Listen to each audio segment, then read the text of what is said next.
Hello, everybody. Good afternoon. Thank you for coming in. I'm here to talk to you today about the transit of Uranus into Gemini. I'm sure you've heard a lot about it. And even if you haven't, you can definitely feel it. It's not a subtle energy. Needless to say, I'm going to do an AstroTarology intro. It will probably be quite extensive. If you'd rather jump ahead to the collective reading, I'll put a link in the description box below. Let me start off by talking about Uranus. I call it the strange animal because it has a very unusual and unpredictable orbit or ellipsis, and it brings about sudden change. In the tarot, for me, it's often representative of the tower. Uranus and the tower kind of get rid of anything that we've already outgrown for the need to expand. And of course, to grow, oftentimes it requires upheaval. And it brings about change to the collective. Aquarius, which is ruled by Uranus, is about the collective and about the shift from top-down power in Capricorn, which comes right before Aquarius, into lateral power. In other words, power to the people. So that's a very interesting note to make right now. Right now we have Pluto in Aquarius, which is ruled by Uranus, remember, and Uranus making a shift into the fellow air sign of Gemini. When Uranus shifts into Gemini, it brings about changes in the way we communicate. Gemini is about the words we use and how we communicate. I talked a lot about that when Jupiter moved into Gemini last year. I'll put a link to that video below because it pertains. I believe I called it Watch Your Mouth. This is kind of a continuation of that. With Uranus contacting Gemini, however, it is about changing the way we disseminate communication, changing the way we speak to each other. Gemini is very localized. It's about our friendship groups. It's about our work environments, our industries. And in that Jupiter and Gemini video, I talked a lot about how we use language in our own communities. And I spoke about, like, for instance, in my own community, we can take out certain words that stand out to me, such as words like narcissist, one of the most difficult to diagnose and rarely diagnosed things that there is on the planet. But within my industry, it's a word that's flung about like every second person has it. And that's incorrect. And when Uranus has Gemini involved, it's Mercury. It's about the mind and the details and speaking correctly. That's very, very important. With Uranus involved, it's going to bring about a change to the language that we use. And one of my favorite quotes, and I always forget in the moment who the quote is by, I apologize, but the quote says, "He who controls the words controls those who must use the words." And with Uranus in Gemini and Pluto in Aquarius, it gives the words back to the people. So the way that information is brought to us as a collective, the way information is disseminated, Gemini, is going to undergo great changes with Uranus there. We can look back through history at all the times when Uranus was in Gemini. Yes, 1942 to 1949 or so. And we know what was happening then. Again, times of great upheaval for necessary change. The tower to the star in tarot. But when Uranus was in Gemini in the 40s, also Alan Turing, who some of you may know that name, was working on inventing the first computer. Interestingly enough, Alan Turing was born on the last day of Gemini. So great changes came about to the way communication was used and disseminated during that time. In fact, if you track Uranus all through history, it was always in Gemini at times of great revolution, evolution, and change, but also upheaval. I wrote a couple of times down here because it was very interesting. In 1781, actually, that's when Uranus was discovered, but it was already in Gemini at that time. In 1781, it was the age of enlightenment. It was the Industrial Revolution. And that 8 years brought about everything that happened there, or started everything that happened there. And I believe in 1781 at that time, Pluto was also in Aquarius. Again, you want to look at, when you're looking at a transit like Uranus into Gemini, you want to look at all of the surrounding energy. So when people say, oh, we're repeating cycles throughout history, it doesn't quite work that way. When you look at all the support of astrology, you'll realize it's a continuous story that's been unfolding over time. And where we are now with this transit is kind of reaching the end or wrapping up a very, very long cycle. So it's not a repeating chapter. It's reaching the end of the book. And then a new book is being written, a new language that's going to be spoken. It was also in 1690 when Newton was working on the laws of gravity and motion. It was also in 1858 to 65 when the Pony Express was created. 1444 when the printing press. 1609 the telescope or the scientific revolution was underway. So Uranus and Gemini again, look what it brings about. And it always happens at times of great change and upheaval, always, because communication becomes tantamount. And that brings me to the next point, which is that although Jupiter has been in Gemini all through these, or I'm sorry, Uranus has been in Gemini all through these times, again, look at the support of astrology. This is happening at a time when all of the major outer planets are shifting. They don't do so very often. It's also happening at a time when Jupiter and the Sun are in Cancer. So the reinvention of how we communicate to each other, applying the Cancerian principles, which are intuition, empathy, emotion. I've said it before and I'll say it again. There's no sharp edges to the Cancerian experience. So there's no black and white communication. There's no, this is the facts. Everything becomes very ambiguous because it actually lives in the energy sphere, in the emotional sphere, in the intuition. So the need to communicate from a far more heart-centered and intuitive place is where we're expanding to. Jupiter in Cancer. Jupiter is the higher mind. It's also about expansion and growth and the vision for the future. It's amplified by the Sun in Cancer and Jupiter. So that's the Jupiter Cazimi we had not very long ago. Even more so, amplifying the need to speak from the heart. And I've said this before, Cancer is the sign and the energy of the empath. And let me tell you, if you're truly speaking from the heart and from your place of empathy, some of the words that would leave your mouth would make your body freeze up. Energetically, it feels like a steel wall falling down, and it is not conducive to communication. So all of the words, dissemination of information, all the words that have been given for a reason and repeated for a reason. With Jupiter in Cancer, Uranus in Gemini, and Pluto in Aquarius, it becomes a whole lot more about, again, speaking from the heart, tapping into intuition, so that the words you hear are not the words that you use.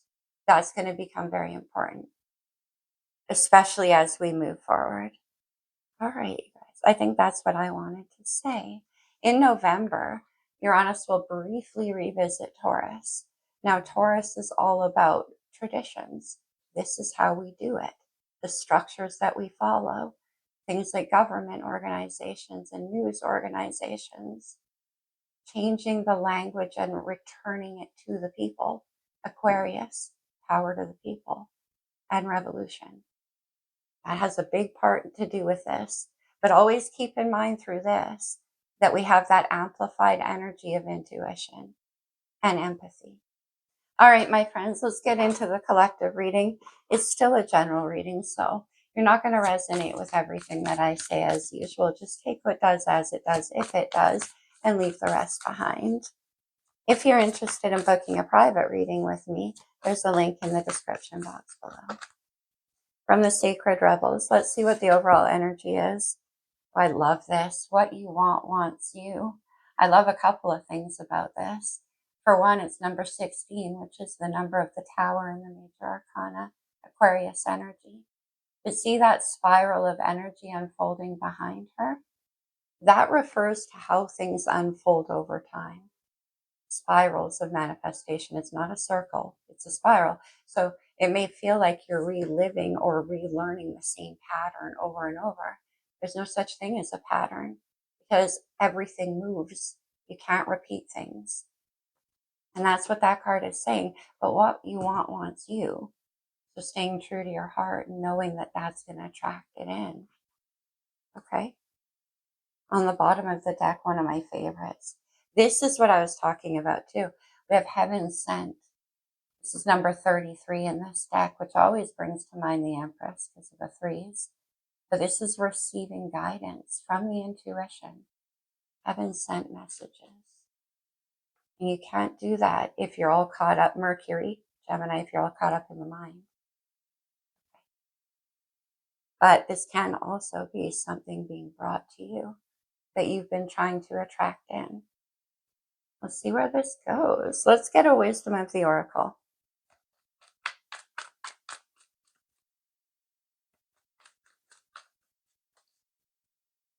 But because I did mention the Star card, I wonder if this is going to be kind of a sudden thing. All that glitters. Okay. We could say all that glitters isn't necessarily gold, but oftentimes there's the visage of an angel up there. Oftentimes this is about learning to recognize what is of true value to you.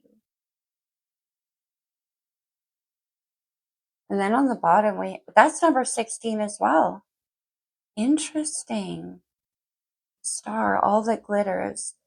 Yeah, I always say after the Tower and Tarot comes the Star, and the Star is the refined wish.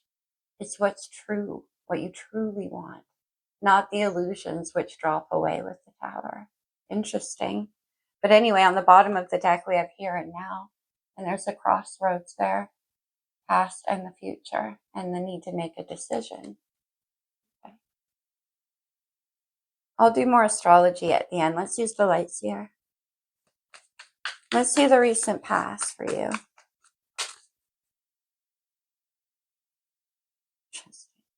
We have the Seven of Swords. Well, that's Aquarius energy. And the Seven of Swords is about secret strategies. It's about keeping your moves to yourself. Now, maybe in the recent past, for some of you, with this all that glitters, there could have been a need to see through some kind of mental trickery being performed either by you or on you. We'll clarify that. Oftentimes, I mean, the Seven of Swords, swords are our thoughts, it's our mind. And that can be about misleading your own mind. We'll see. There's a big full moon up there. There's a full moon in Capricorn on the 10th of July, right after this shift. Let's see you now.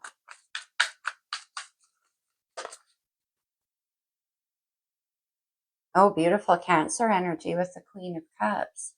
The Queen of Cups in this deck, I love her. She's waist deep in the water there. It's her playground. And that's where she's manifesting from the heart. What you want wants you, but you need to know what you want and stay in your heart center. The Queen of Cups is quite vulnerable, not afraid, like I said, to immerse herself in that ocean. And the bottom is the Ace of Wands. Beautiful. The fire starter, inspiration. Okay. Let me see where you're headed.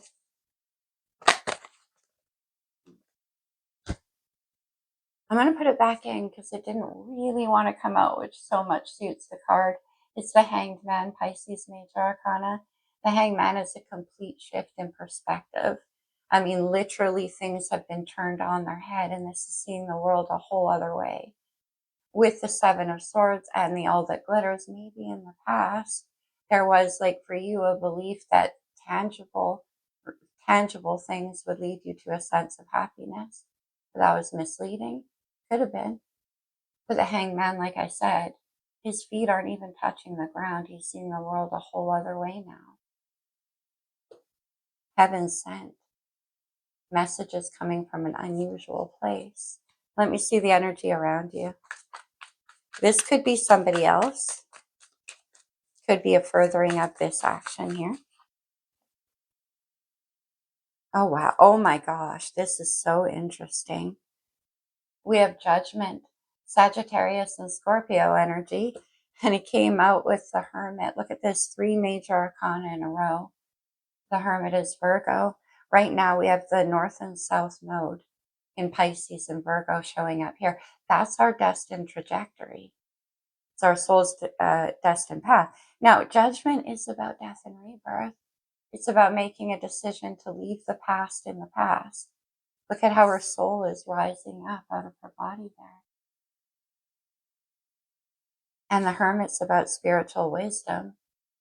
So somebody around, this could be you making a decision based on the wisdom in your own heart, in your own soul, of which direction you want to go. And remember, we had that crossroads. Let's see the challenge.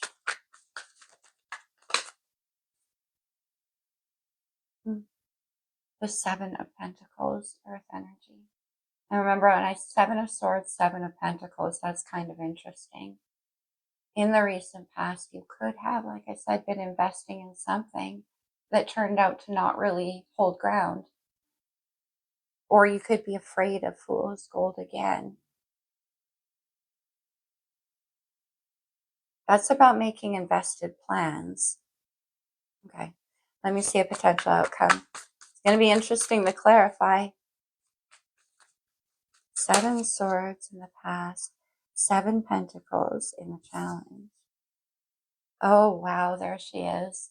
I knew it when I got that Heaven Sent card, the Empress. Venus energy. Right now, Uranus, as I record this, it's in the very, very last seconds of Taurus, about to move into Gemini. This is Taurus energy with the Empress. Wife, mother, very much a creative energy. And I talked about manifesting from the heart with the Queen of Cups. Let's see. Let's clarify. Let's use, okay. I went straight for the Rider-Waite, which is actually very unusual for me. But let's do it. Let me see the 7 of Swords in the recent past. Look what it is. It's the Star, number 16. The Star, like I said, it's the new hope. It's the new vision. It's what comes next, Aquarius energy. Have another one. 7 of Swords can be about moving towards that wish of what you want. What you want wants you, right? But making plans and keeping it under wraps. Okay. The Knight of Wands and the 8 of Wands. Whatever it was in the recent past with this Star card here, you could have gone at it with a little bit too much passion or zeal, or like fast energy, a lot of passion. And again, with this Fool's Gold, right? Maybe that's what you're afraid of, wherever it is you're headed. Because the Knight of Wands, I like him. I know he gets the misreputation of being a player, but really he's curious. He's eager to explore. But 8 of Wands behind that, that's pretty reckless energy. And sometimes it can lead, and moving towards the wish, right? But it can lead you to believe something isn't what it is, or vice versa. I don't know how I meant to say that. Speaking of precision with the words. Okay. What about the Queen of Cups? Now, this can be a lot more about following your intuition. Yeah, absolutely. We have the 2 of Swords. Gemini energy, air energy. Look how those 2 swords are crossed over her heart chakra. The Queen of Cups here, open-hearted like this. The 2 of Swords is about the need to make a decision when you don't have enough mental facts. It's not clear enough to be able to see the outcome of that decision. You got to follow your heart. You got to follow your intuition. Up there is a new moon. We had a new moon in Cancer on the 25th of June. And then that full moon, which we see here in Capricorn. So this could be during this period of time. But anyway, the 2 of Swords there is protecting the heart. And I do think it's because there's this fear here. The past, maybe when you acted on passion or rushed towards something you thought was your wish, it led to this all that glitters energy. Let me see that Two of Swords. What's the decision?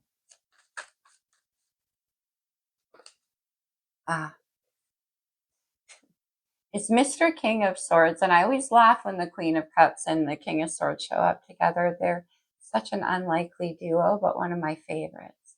This is the King of the Mind and the Queen of the Heart. So, Seven of Swords, Two of Swords, King of Swords, Aquarius, Libra, Gemini energy. The King of Swords doesn't really make decisions based on his heart because he doesn't want to be played for a fool. I keep getting that. I feel like in the past that happened to you.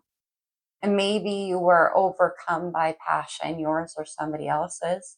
Maybe it moved too fast, and you thought it was a wish, but Seven of Swords, you were either fooling yourself or you whatever.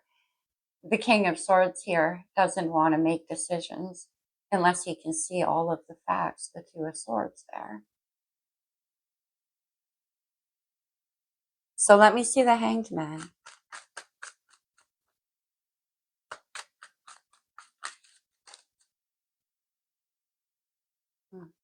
The Nine of Wands and the Nine of Swords. Interesting. The Nine of Wands is reaching the end of a long and difficult path you've been walking.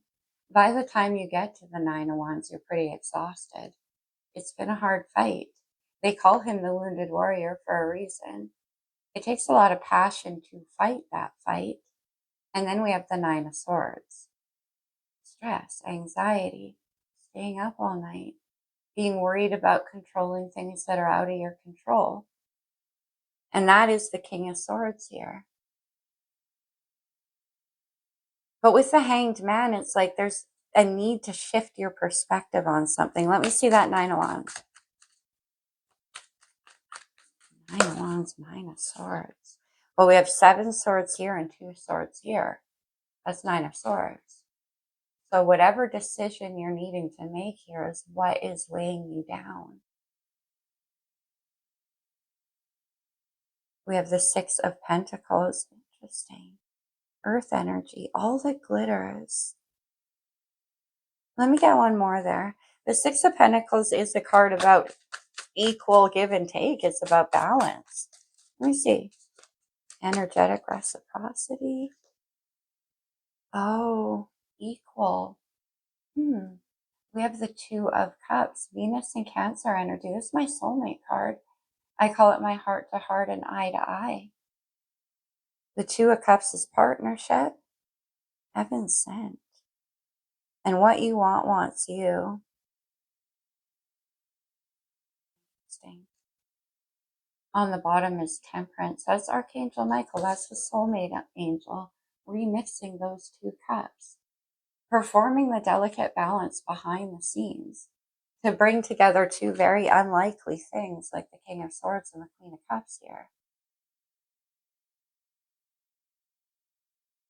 But I think there's some kind of need to shift your perspective on something.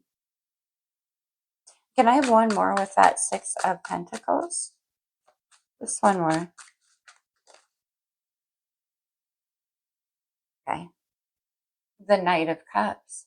Water energy. I call this my poet of the tarot. It's very sweet. It's very romantic.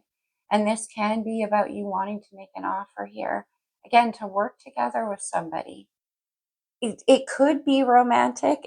Or the very start of something romantic.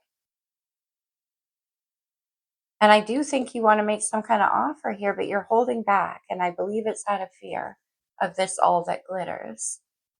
Let me see the Hermit and Judgment. The Hermit is about, again, going within yourself and seeking your own wisdom, your own enlightenment of what you've learned. The Queen of Pentacles, Earth energy, Taurus, Virgo, Capricorn. This could be somebody around you, the person you want to approach. Somebody that you think is quite wise here. Why this fear?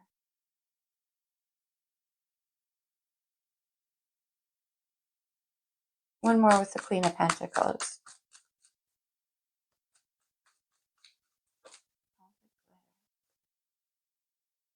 You have Swords. Or air energy.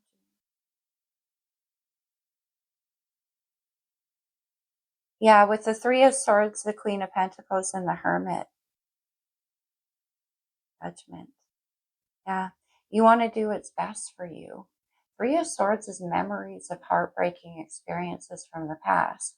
And it's interesting to me how I said cycles don't repeat. And again, I'm getting that fear of what if this is all that glitters and it's not real?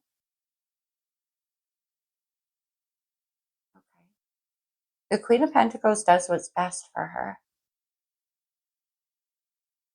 And I still feel, though, that maybe that, okay, let's keep going. Seven of Pentacles in the challenge. I'm going to grab a different deck and go a bit deeper there. Look who it is. It's the Hermit. Virgo's major. We have the Hermit. What? Taurus with the Hierophant. Interesting. The Hierophant can be about what we commit ourselves to and our own belief systems. Seven of Swords to the Seven of Pentacles can be about marriage.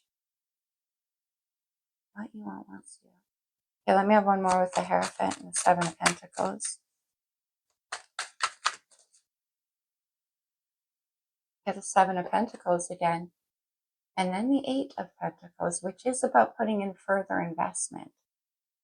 Doing the hard work and the diligence to build towards something that will last. Interesting, we have the Six, the Seven, and the Eight of Pentacles. All that glitters can be about working towards more authentic stability. Like the Knight of Wands, Eight of Wands, it's energetic, it's excited, it's passionate, but it can have kind of like an in and out energy, not committing. And this Eight of Pentacles, Hierophant, that is about making a commitment. Interesting, the Seven is there. Can I see the Empress? I hope this is making sense. It is a little bit confusing to me as well, but I want to go deeper here with that Three of Swords. It's the Hanged Man. That shift in perspective. Heaven sent. Okay, one more with this Empress energy. Oh, wow. Oh my gosh, we have the High Priestess. Pisces Major Arcana. It's a very spiritual energy here because we have the High Priestess and the Hermit. To me, that's the highest spiritual couple in tarot. And with Heaven Sent and what you want wants you, there could be some kind of like very intuitive communication or some Ace of Swords communication. Pulling you towards somebody that with this Two of Cups, you feel could be a partner for you. But I still want to know more about this Three of Swords because it's like you're afraid to, a partnership, Three of Pentacles, working on something together, getting on the same page of what you want to create. The Three of Pentacles and the Seven creates the 10. So this can be about committing to it.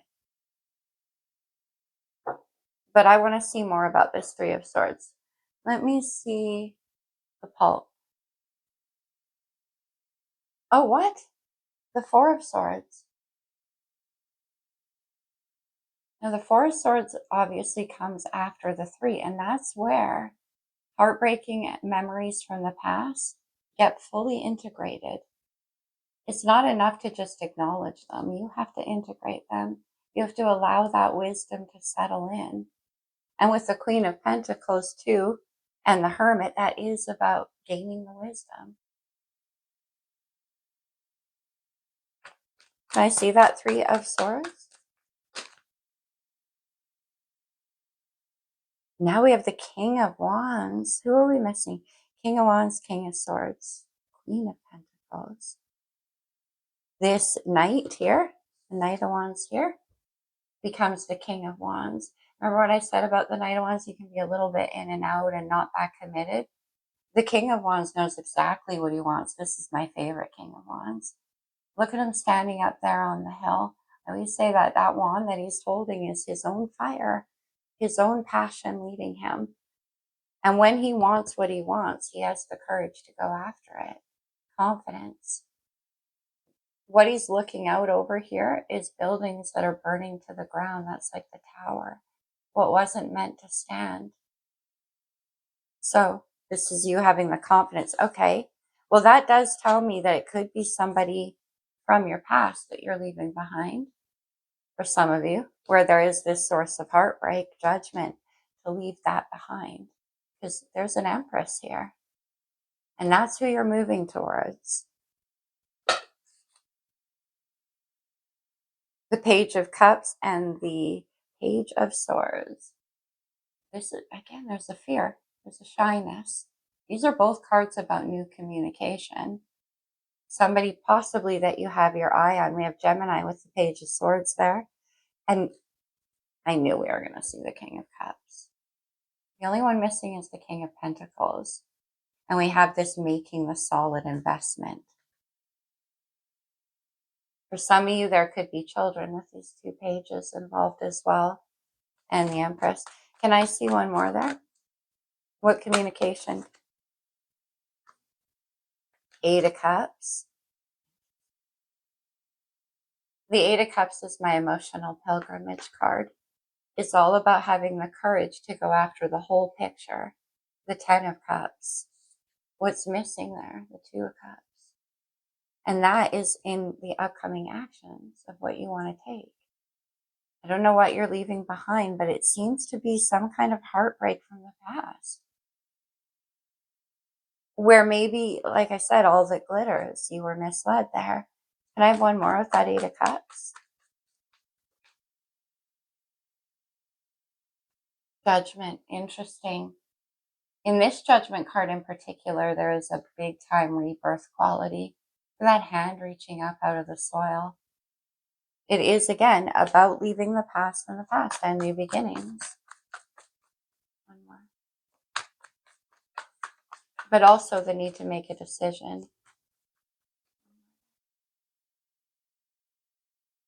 Ace of Swords, Gemini energy, communication. And cutting off something from the past here. Let me take that one step further with Ace of Swords. That's a certainty and a decision. And then we have the World. That's very interesting. The World is the last card in the Major Arcana. It's the completion of a cycle for a whole new one to begin. We can extrapolate this out into a collective energy.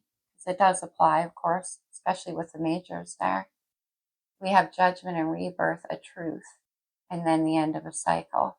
And the world can also be the world, like the whole wide world. On the bottom is Leo energy with strength. We're moving towards Leo season. Okay. Let's go to the blue deck. Anything else? But yeah, I think it's this Empress here that you want to approach. All that glitters. Yeah, having the confidence to go after what you want, because what you want wants you. Contract. We have the Hierophant in the challenge, commitment. And again, this can be about working with somebody, creating something. Whether that's a home or a life or a business. And then the World. The World right here. Okay. We have the sixth chakra. Well, that's the third eye. Intuition. And then we have rest and rejuvenate. Remember we saw the Four of Swords on the bottom of that deck? This is the same kind of energy after the Three of Swords. Okay, one more. Man holding a heart. Remember we saw the King of Cups hovering on the bottom of the deck? There's the King of Cups. So the Knight of Cups is here. But I think your perspective has changed on something. Like grown. One more.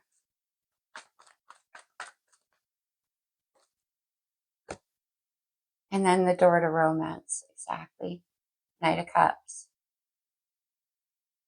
We have the Page, the Knight, and the King. The King didn't show, but he was hovering there. And then we get the King of Hearts, which is the King of Cups.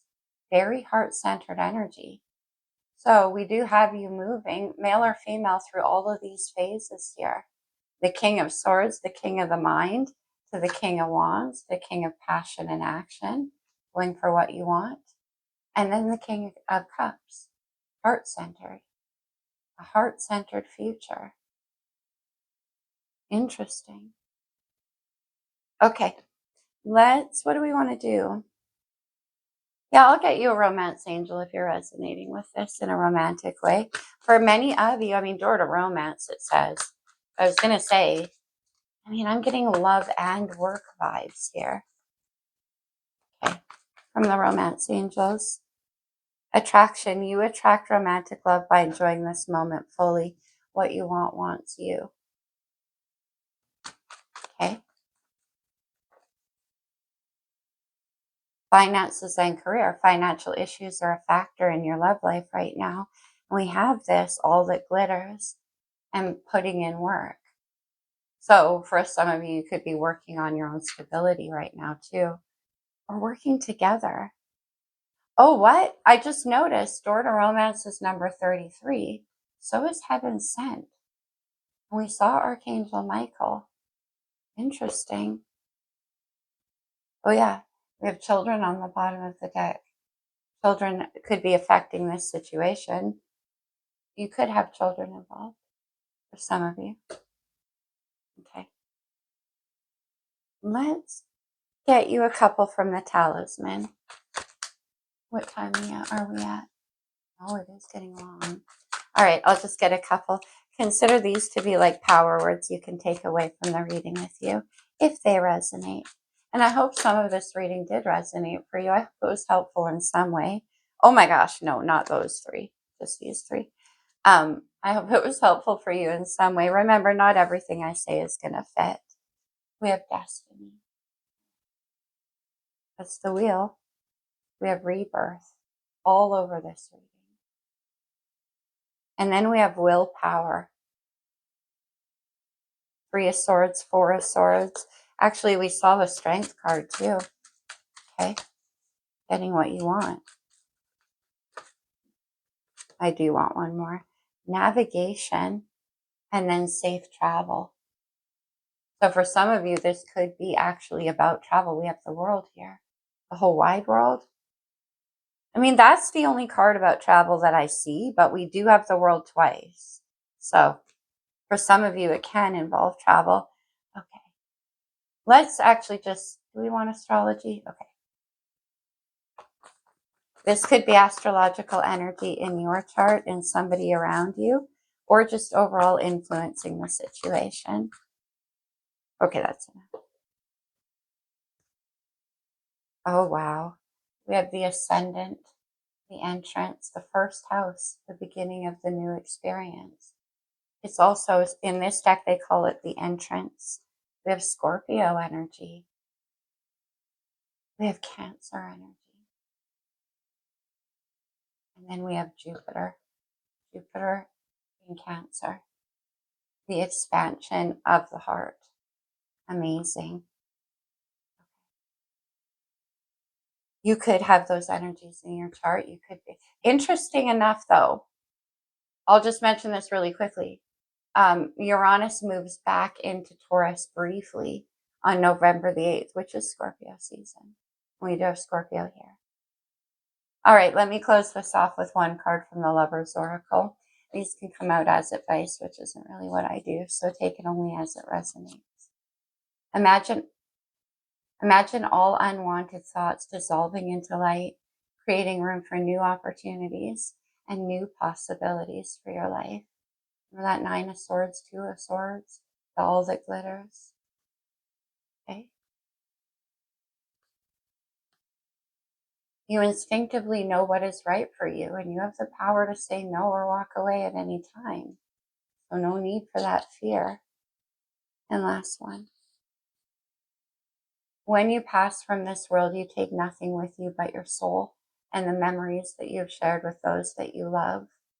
I don't know what that Two of Swords is about, but that does seem like a dilemma there. And it could have something to do with money. That's what I have for you, my friends. I'll see you guys very soon. I know the energy is intense, but it's heading towards some very, very interesting new beginnings. I love you guys very much. Namaste.